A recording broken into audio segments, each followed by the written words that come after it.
My guest today is someone who's seen the system from just about every angle. Jason Stanek is the Executive Director of Government Services at PJM Interconnection, the organization that coordinates the wholesale flow of electricity across parts of 13 states, as well as Washington, D.C., so let's call it 14 states. Before that, he served as chairman of the Maryland Public Service Commission, the agency responsible for regulating utilities like BGE and PEPCO. Early in his career, he worked at the Federal Energy Regulatory Commission, also known as FERC by a lot of folks, and on the House Energy and Commerce Committee, working on national energy policy. With so much attention around electricity cost and how data centers and AI may be affecting demand, as well as what we pay as utility users, I couldn't think of a better person to have this conversation with and really unpack just all the things that are happening. So, Jason, welcome to Thoughts on Tech and Things. Well, I appreciate the invitation to present today, and I'm looking forward to this conversation. Jason, here's where I want to start. I've spent a few years consulting for energy companies around the United States, and what strikes me is that I am one of there are not a lot of people who really understand how complicated utilities and this energy system is. And so when we get into these conversations about why are my rates so high, I think one of the places that we could start is just understanding how electricity is delivered to your home and also the different jobs that are happening by different organizations. So I know, for example, that there are three core roles. There's the generators, the transmitters, the distributors. And I was wondering if you can give us just a nice little lesson here and explain what do these things mean and how do these different things work together? The electricity system is pretty complex, and I've been in this business now for about 25 years. But you're right, it's broken up into three distinct segments where your electricity is actually generated, where it is transmitted along high voltage transmission lines, and then ultimately your local utility delivers it through a distribution network to your home. So from the creation of that watt of electricity, and then it flows across perhaps many states in order to get to your local utility before it arrives in your home. So that entire network has to work in unison in order to make sure that electricity is transferred in real time, because for the most part, we don't have significant amounts of battery storage on the system. So when you need to turn on your light, there has to be a generator available at that moment in order to create and produce that electron. So I've been thinking of a way to provide an analogy to explain the system. And the one that keeps popping in my head is using a grocery store. Giant, Safeway, Whole Foods, Trader Joe's, wherever you go. In that analogy, right, the distributor is the grocery store. They're the one that's doing the delivery. And that's BGE, right? BGE is responsible for essentially the retail outlet in doing that delivery.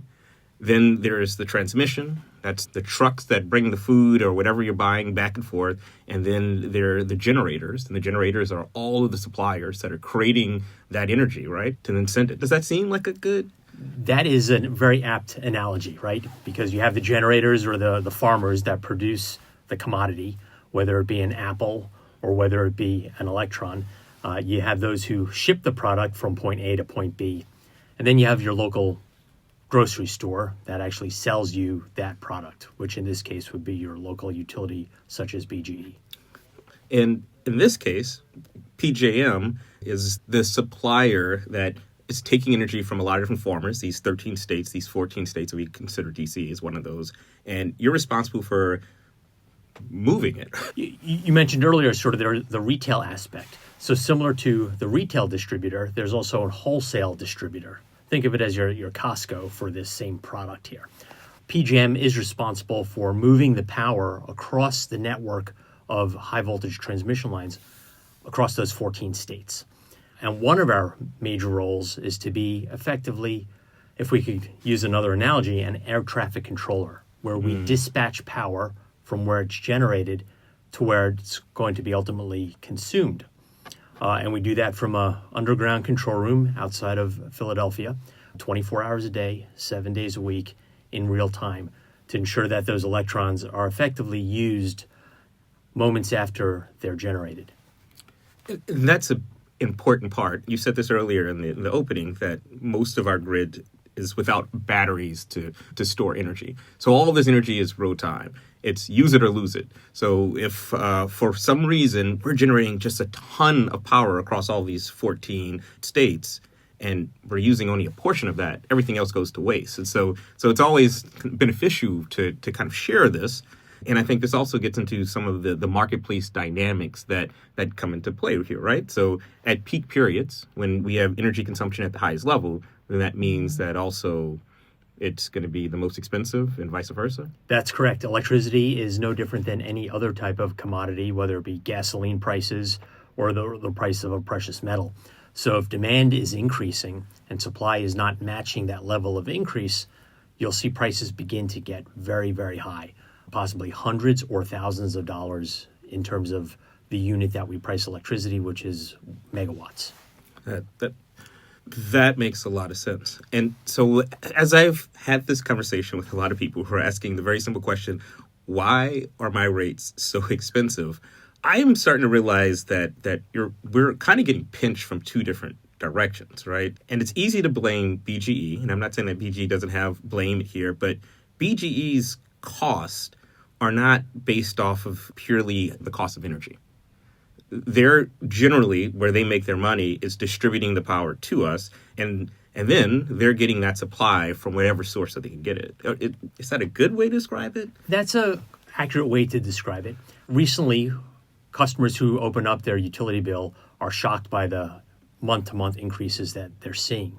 They don't know that BGE, while they have a rate on file, that rate may not have changed for a year or longer. So what's causing the increase? First of all, it's usage. Of course, if it's going to be a colder winter, you're going to be using more electrons, your bill is going to go higher. The second component that you referenced is the distribution rate, which is regulated by the Public Service Commission in Maryland. Over recent years, the utilities have requested rate increases, which the PSC has reviewed and granted in part and denied in part. But overall, the distribution rates have been going up. And this helps provide resources for BGE to pay their linemen, to buy new trucks, to install wooden poles. And then the third component are the supply charges for the actual commodity itself. We've seen the wholesale price of electricity go up rather large increases over the past 2 years, both for the actual energy as well as a product that we call capacity, which is effectively an insurance payment to ensure that generators will be available in the future in order to maintain grid reliability. So can we break these two pieces up?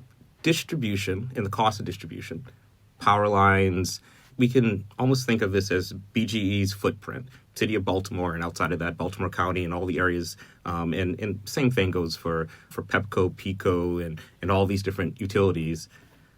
That footprint, it's the line that comes into your household that they're responsible for, right? And the work that has been approved over these last few years. I live in Baltimore. I've watched my streets get torn up as BGE has come in to replace lines, and then of course they come back and they fix up the streets. But that work is the work that's increasing the distribution costs. That's the thing that's been approved that BGE is charging us for separately from the other side, which is the surplus or the generation side. That's right. We call that the supply side of the utility bill, which BGE has no contact with.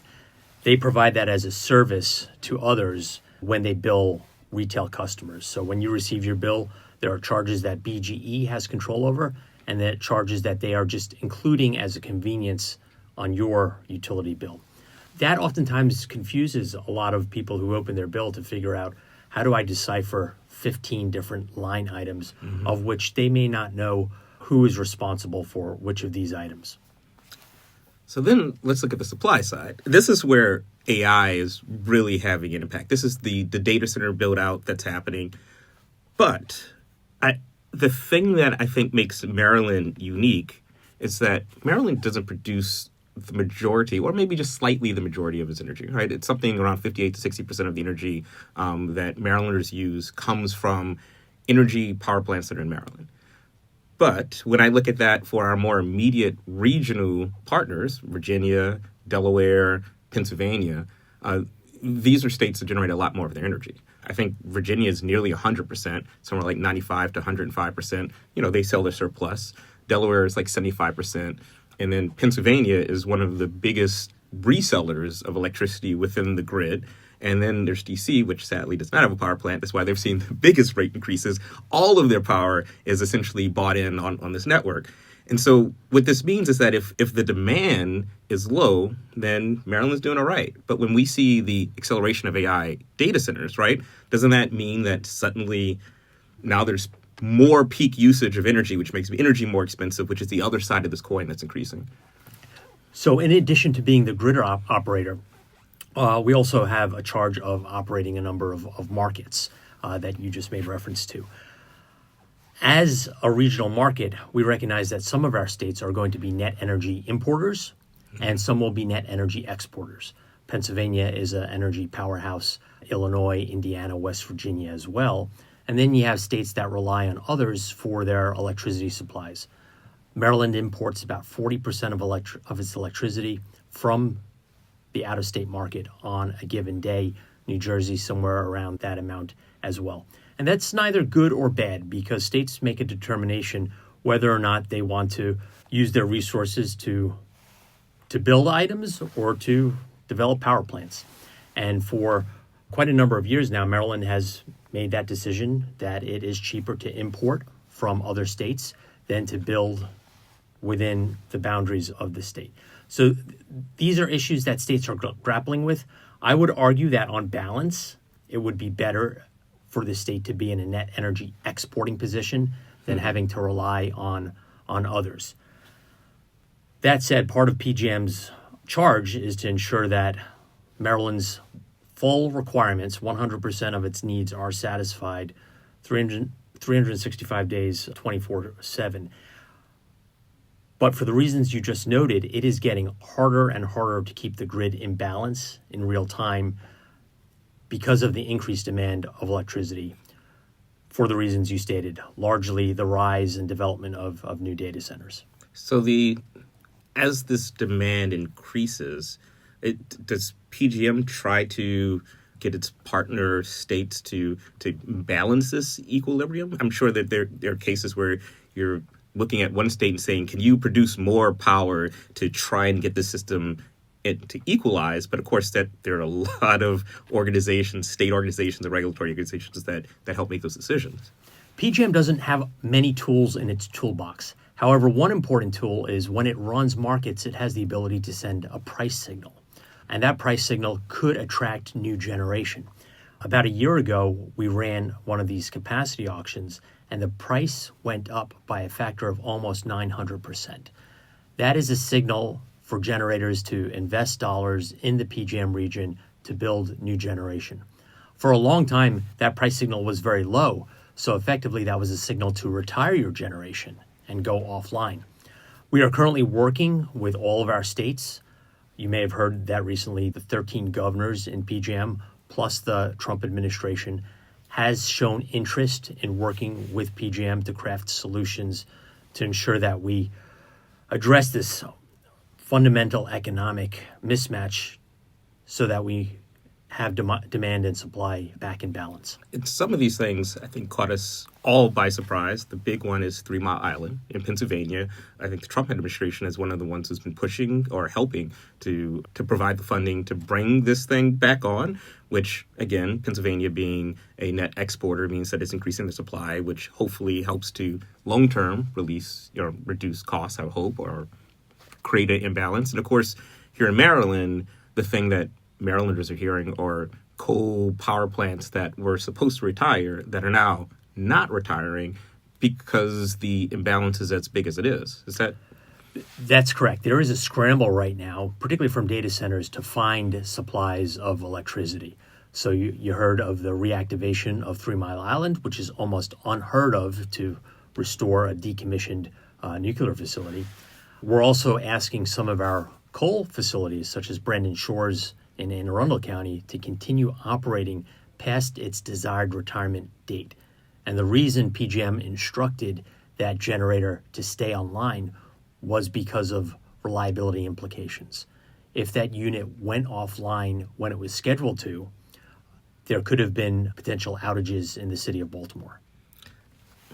You mentioned the word outage, and I have to ask, with the imbalance in the system, the way that it is, I have read and heard from different people that there is a possibility that if Maryland keeps on the current trajectory without other states or someone providing the supply that's needed, that there is the possibility of blackouts or outages maybe at peak periods during the summer, and that is going to continue to increase as a possibility as the grid is taxed. Is that fair to say? At the end of the day, we work in physics and engineering. We don't want to be overly dramatic, but we are on record that Maryland needs energy infrastructure, both new generation and new transmission lines. Without that, we have some forecasts that predict that Maryland may see outages as early as the summer of 2027. So that's just next year. We have a number of proposals to build new transmission lines pending before the State Public Service Commission. But the state also needs to build new generation. It's retired a fair number of coal plants over the past few years, and we're not seeing the new fuel resources, so clean energy resources, including wind and solar. They're not joining the grid at the same scale and pace that we need them to. Mm-hmm. As you know, Maryland has had offshore wind aspirations, but they haven't materialized. And under the current administration, there are headwinds, no pun intended, for these projects to be developed. We spoke about the Trump administration and its impact on nuclear in Pennsylvania, but then we have the inverse, which is that, just like you said, the renewable energy push that Maryland was making over the last few years is essentially stalled, if not stopped altogether, wind being one of those things, mainly because of federal funding across the entire U.S., upwards of I think several projects. I think there was Sparrows Point project, there was a EPA solar project. All these projects are essentially in limbo. And so in some ways, it's not that Maryland didn't necessarily have a plan. It's just that plan now doesn't work, which means that now there needs to be a plan B or plan C. And I mean, I don't know what that plan B or plan C is, but it has to happen quickly. I mean, you can't just put out a new coal plant, and of course, with the regulatory needs, I imagine this is a little bit of a pickle that the state finds itself in. PJM is currently working with both Governor Moore and state policymakers in order to figure out how do we accommodate the large appetite for power from data centers in a way that protects existing customers, both residential, commercial, and industrial, from feeling the effects of one large customer that comes on, brings with it a lot of costs for the grid. You'll need to have new infrastructure to interconnect, as well as that power, right? We talked about the economics of supply and demand. All of a sudden, if you have a new neighbor that's sucking up all of the supply, you will feel the effects too. So we're currently working this year, hopefully by this fall, to create a new backstop auction, which will effectively procure the supplies needed for the data centers and will hold harmless other customers that are currently on the grid. Interesting. That makes sense. Virginia, is the data center capital of the world, and they continue to build data centers. And in some ways, this is a negative for Maryland in that it potentially takes that surplus energy that they would have otherwise sold that maybe they're using now for data centers.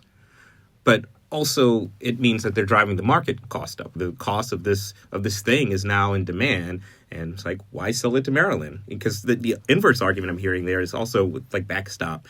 This is Maryland saying, well, can you give us our same rate? Can you promise us the cost that it used to be?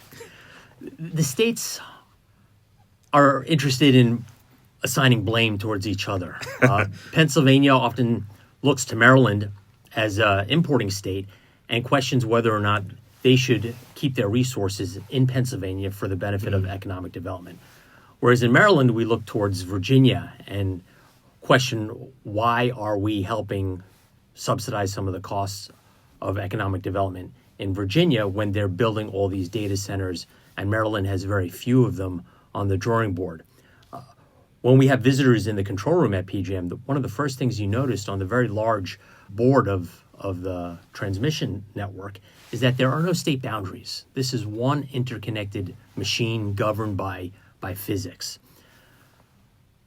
We're not immune to the parochial concerns of each of our 14 jurisdictions in PJM, but at the same time, when you take a look at our transmission lines and you recognize that electrons flow on the path of least resistance, they don't know when they're crossing the Potomac River into the Commonwealth of Virginia. That's why it takes a regional approach as opposed to a state-by-state approach. I appreciate that. And I also appreciate the visual of this screen that shows everything.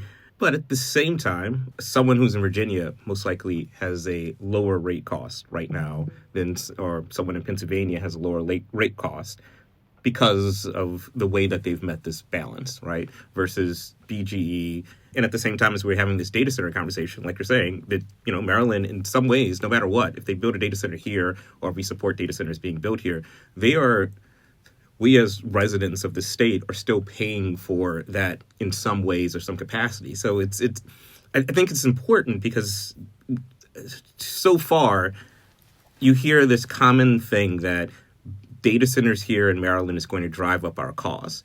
But I think that that's kind of separated from the actual thing, which is Maryland needs to have a better understanding of how it's producing its own energy to reduce its costs. And if it figures out a way, renewables or whatever, there's a way to kind of meet both of these things at the same time. One way to immediately reduce the price of delivered electricity is to increase the supply of electrons. So building new generation in Maryland, putting that resource onto the grid as soon as possible will have that downward pressure on those rates. Absent that, we recognize that the grid is an expensive piece of machinery. It needs to be maintained. And in fact, there are some pieces of the grid that are 70, 80 years old and are reaching the end of their useful service life. So we have a number of proposals across the state of Maryland to build new transmission lines. The problem that we then run into is opposition at the local level. Nobody wants a power plant in their backyard. Nobody wants a transmission line in their backyard. And we understand that.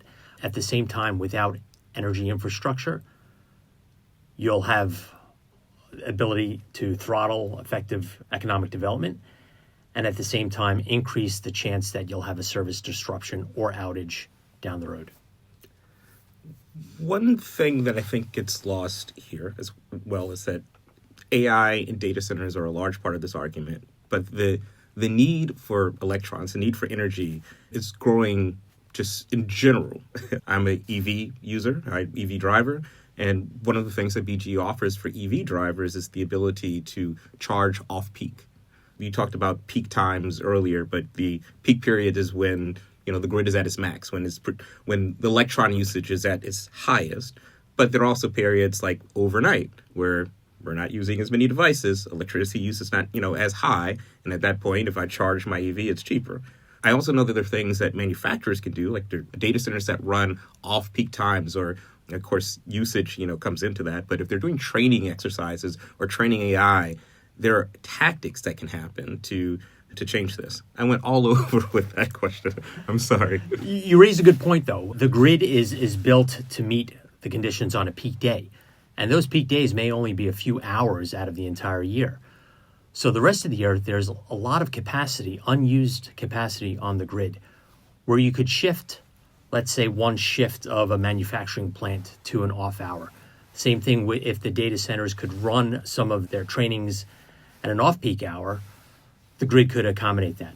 So that is a school of thought that is currently being investigated. How much flexibility exists on the grid well beyond the retail level. So we're not talking about doing your wash at midnight. We'll need the data centers particularly to comply. Second to that, and second and third, is electrification of buildings and electrification of transportation. So as we see the wider deployment of EVs, to the extent that people understand how to program their car so it's actually charging at 2 a.m. as opposed to 5 p.m. when everybody plugs in, that will have a beneficial effect, not only for the grid, but for all users of the grid in terms of how much they'll have to pay. And for home users who are experiencing the rate increases, one of the things that it's still expensive, but one of the things that you can do is you can install batteries in your house. And batteries in your house means that it can charge overnight and then use those batteries at peak periods. And so if you can negotiate these types of rates with your with utility, similar to the way that this works with the EV, you can actually reduce your costs in some ways. And I know businesses do this. That's possible right now, and it's mostly commercial and industrial customers that have the wherewithal to take advantage of this. But with economies of scale and with greater deployment of battery storage devices, I think you'll see some of these batteries enter people's homes. Obviously, we have the Tesla Powerwall that's available right now. It's only a matter of time. And having that flexibility not only on your home, but lending that flexibility to the grid at large will provide benefits to both you and to your neighbors. So I'm curious also your thoughts on renewable and renewable energy with households. I think it's California, it's been maybe several years now, that mandated that new homes are required to have solar panels. And this is part of, their way of looking at how do you figure out this mix? Because we've talked a lot about the business side of this, what BGE could do, what PJM can do, what the state can do. But there is that component, just like batteries that you can put in your household or batteries that businesses can use to reduce their costs. All companies using solar power and renewables, right? There's a mixture here that's important. None of the states that PJM has the privilege to serve has gone that far as mandating new construction to have solar panels. But each of our states do run different types of programs, whether it be Maryland's Empower program, which promotes energy efficiency, to other programs that pay the customer an amount for reducing their usage during a peak day, whether it be hot or a cold day. These tools are available. Renewables are getting cheaper in terms of the technology. We do import a lot of the components from overseas, so it's being offset by tariff increases currently. But whatever we could do to either reduce demand or increase supply are solutions that we're willing to look at. I have a closing question, but I know I've asked a lot of things. I'm curious if there's anything that you wish I would have asked or would like me to dig into or want to answer. Right now, we have seen increases in demand for electricity that rivals the Industrial Revolution. 2 or 3 years ago, we were not talking about load increases on the system like we are today. Residential demand for electricity has remained relatively flat. So we can safely attribute the large majority of these increases to data centers. So we're engaging with that community, but of course we're engaging with elected officials, generators, utilities, and other power grid operators in the United States to figure out how do we best contain these costs, because the key word of 2026 is affordability. Affordability on so many levels. But utility bills, I can tell you, in the state of Maryland is a top 3 issue right now for Annapolis. And we have everybody's attention. We just need to work on solutions, and we need to work on them relatively quickly, recognizing that you can't build a new nuclear generating station in under 10 years. There are other means available to the state in order to blunt or delay some of the impacts of these utility prices. And PJM is willing to be a cooperating partner to those ends. I'm not sure if you can. Well, how bad do you think rates could get if some action doesn't happen and if something doesn't change?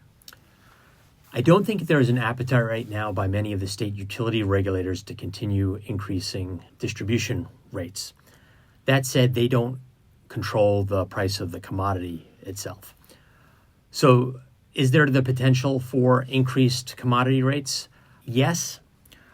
But one action that PJM recently took was petitioning the Federal Energy Regulatory Commission to effectively cap the prices for the capacity component of electricity for the next 2 years. That will provide a little breathing room and a little time for customers to have confidence that at least that component of their supply line will not be increasing over the course of the next 2 years. That buys us some time, but we still need to work on the fundamental challenges that are causing this aggravation of the supply-demand imbalance. Yeah. Going back to your statement, that